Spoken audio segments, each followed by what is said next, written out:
is Kim speaking from 10 Sigma. Welcome to episode 58 of Transition Tuesday.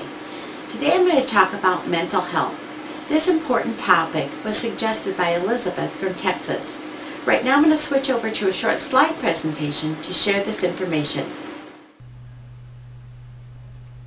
According to many studies, including studies from the American Academy of Pediatrics, teen mental illness is on the rise.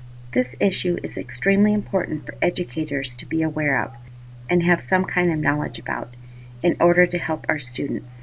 Today's video will discuss statistics on mental illness, warning signs and symptoms of mental illness, and teaching strategies to help students suffering from mental illness, whether they have been diagnosed or not. According to the National Alliance on Mental Illness, approximately 1 in 5 youth aged 13 to 18, 21.4%, experience a severe mental disorder at some point during their life.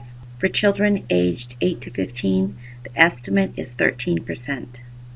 70% of youth in juvenile justice systems have at least one mental health condition, and at least 20% live with a serious mental illness.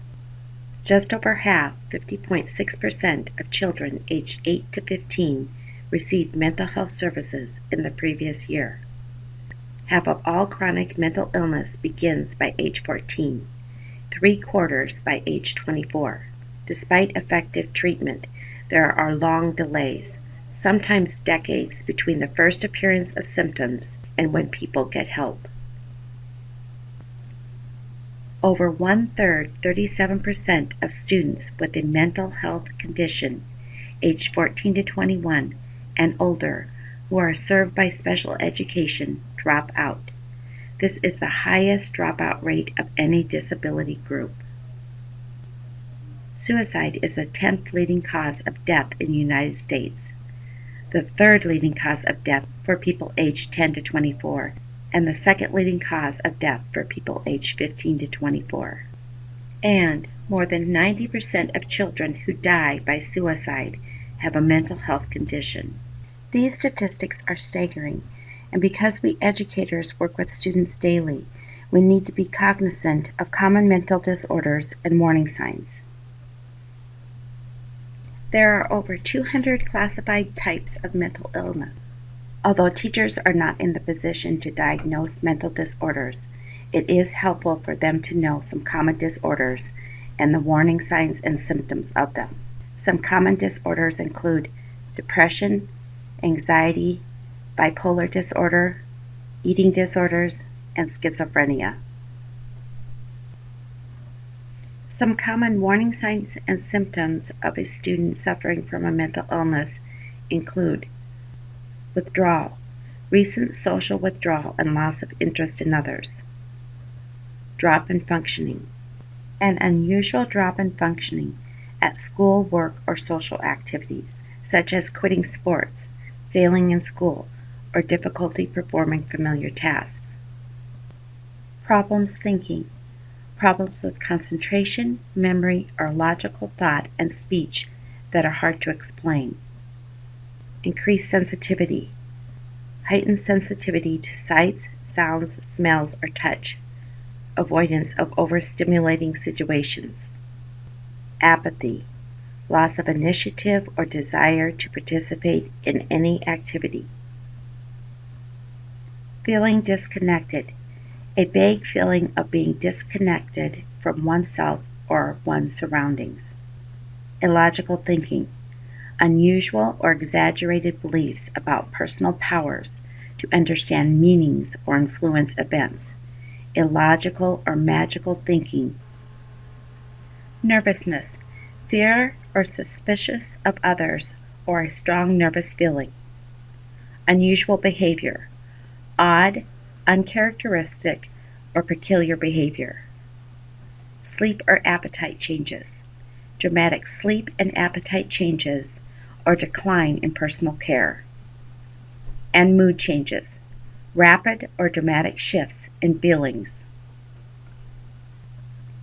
Here are some helpful teaching strategies for the most common mental disorders. Anxiety, Ensure they write down assignment instructions correctly. Post the daily class schedule so students can know what to expect. Encourage involvement in extracurricular activities to help alleviate some anxiousness through exercise and a sense of social belonging. Model calmness and self-control. Eating disorders. Develop a positive and warm rapport with the student. Be flexible with work completion and memory, which can be negatively impacted by restricted food or starvation. Be aware of increased risk-taking behaviors and report to parents and the school team. For students who have a depression disorder, break tasks into smaller parts. Encourage physical activity that will assist the student in getting daily exercise. Never dismiss students' feelings. Include information on depression in your teaching. Show students that there have been many famous and successful people who have had depression and overcame it. Bipolar disorder. Identify a place where the student can go for privacy until he or she regains self-control. If the student becomes defiant, do not argue with them. Instead, concentrate on calming him or her down. For today's bonus, I'll be sending you links to resources, teaching strategies, and statistics on mental illness for children and teens. Thank you for watching the video. I hope you use this information to help your students. Be sure to check your email for the bonus we just sent over. If this is the first time you've ever seen an episode of Transition Tuesday, click the link below to receive the bonus. Be sure to like and share the video and leave a comment or suggestion for a future episode of Transition Tuesday. Have a great week. See you next Tuesday.